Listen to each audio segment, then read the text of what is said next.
Mas a gente não pode deixar de falar, eu tô tentando achar uma palavra aqui para eu não ir também pro juizado, mas da participação do STJD no jogo, né? Porque, curioso e por uma certa coincidência, o julgamento do Dudu aconteceu numa véspera de confronto contra o Palmeiras.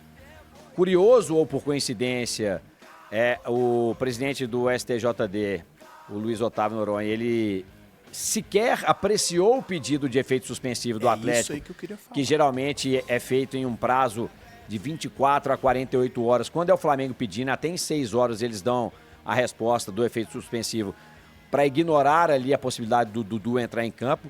Curioso ou coincidente também a presença da presidente do Palmeiras, a Leila Pereira, nas entranhas da CBF dia após dia. Curioso ou coincidente também a ignorância dos auditores do STJD em relação à fala xenofóbica da Leila em relação ao John Textor, mas o rigor em uma briga particular de Leila e Dudu em rede social, com absolutamente nada a ver com discriminação de gênero, uma briga particular que se fosse Leila ou se fosse Lélio, ia ser a mesma resposta. Então, assim, é conveniente o não reencontro do Dudu com o Palmeiras, sendo que o Dudu é um dos grandes ídolos da torcida do Palmeiras e a Leila, ela vive as turras com o torcedor palmeirense. Então tudo isso vai coincidindo para uma série de fatores. E eu mantenho o que eu disse ontem. Eu acho que diante de todo esse cenário pintado, o Atlético não poderia permitir que o Rony fosse homenageado antes do jogo, no gramado do Allianz Parque.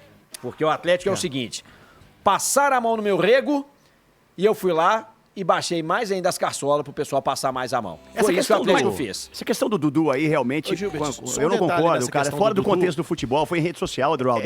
Os caras podem ir pra justiça comum. Olha, só um detalhe. É a primeira vez na história do esporte brasileiro que isso acontece. Coincidente? E não só isso, Igor. A questão também que me deixou preocupado, Gilberto, essa questão ali da... Como é que fala? Quando o cara é punido, aí você entra com o recurso de efeito suspensivo, entendeu? Então, criou-se um precedente.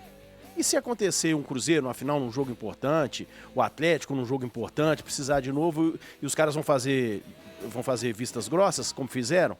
Porque, geralmente, né, a gente até, quando vai trazer informação, olha, fulano foi punido, mas vai entrar com efeito suspensivo, essa primeira partida ele joga, depois vai ser julgado.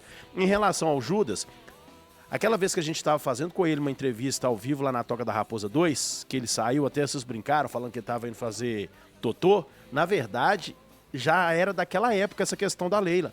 Ali era uma audiência virtual, depois a gente ficou sabendo, até o pessoal pediu para não falar na época, porque pro Cruzeiro estaria tudo resolvido, tudo tranquilo, mas pelo visto a rusga foi só protelada até chegar nesse ponto aí. E a desonestidade dela, ao falar que o Dudu ele foi covarde de não estar no tribunal, sendo que o Atlético estava voltando da Colômbia, de um jogo, o cara tinha acabado de voltar da Colômbia.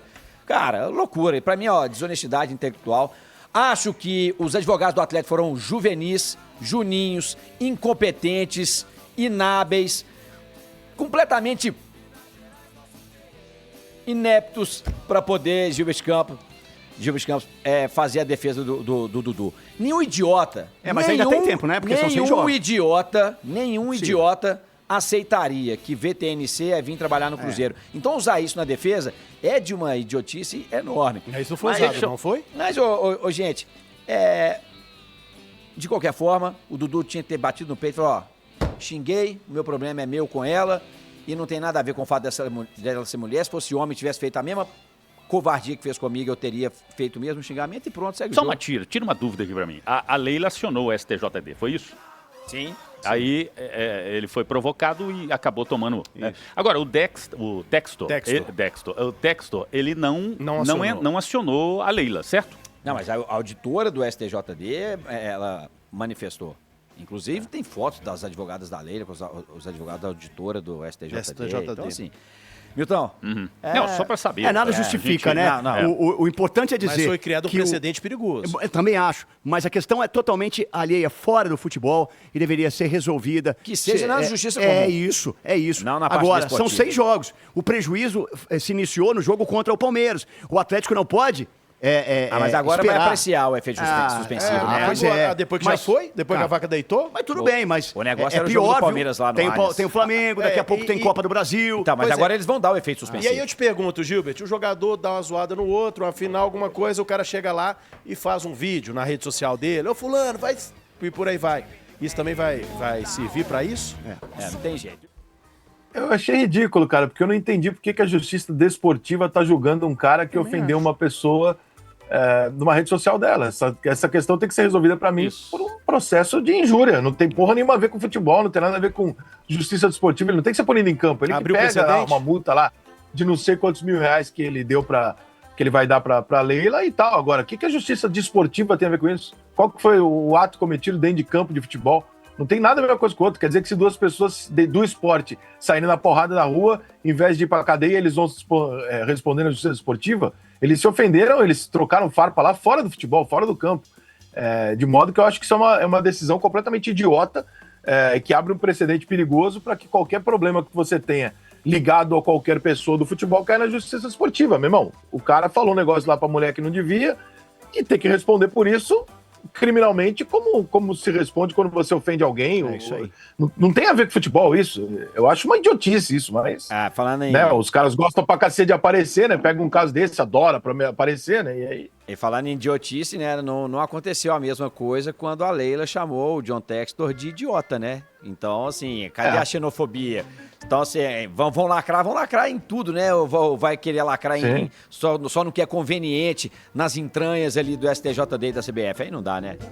Deixa isso um pouco de encheção de saco, porque assim, cara, se fosse um presidente homem, provavelmente o Dudu teria dito a mesma coisa. Sim, aí as pessoas querem interpretar que, ele falou porque ela é mulher. Cara, olha só, a Leila é respeitadíssima, competentíssima. Não é um caso de uma pessoa que sofre menosprezo no futebol, porque muito pelo contrário, todo mundo tem um enorme respeito por ela e por tudo que ela fez no Palmeiras e a ótima gestão dela. Agora, porra, foi uma briga dela com o Dudu. Querer botar no meio disso, mas ela é mulher, mas ela é isso, mas ela é aquilo, pô, cara, tu tá botando coisa da tua cabeça pra querer interpretar. E eu não acho que a regra deve ser interpretativa a esse ponto. Você não tem nenhuma evidência no que ele disse de que tem a ver com o fato dela ser mulher ou não. Então eu acho uma bobagem, que é a mesma coisa que o texto falar, ela só brigou comigo porque eu sou gringo. Porra, desculpa, mas... Né, amanhã vai ter um treinador demitido, aí o cara vai falar assim, estão me demitindo por xenofobia. E aí vai ter que pagar por xenofobia? Porra, então eu não vejo essa lógica, não. Estavam com medo. Mimimi, lacração. Exceção de saco, entendeu? Eles estavam com medo de reencontrar o Dudu com a torcida do Palmeiras lá no Allianz e ela ser vaiada e ele ser aplaudido. Foi isso que aconteceu, viu, Gilberto? Pode ser, viu?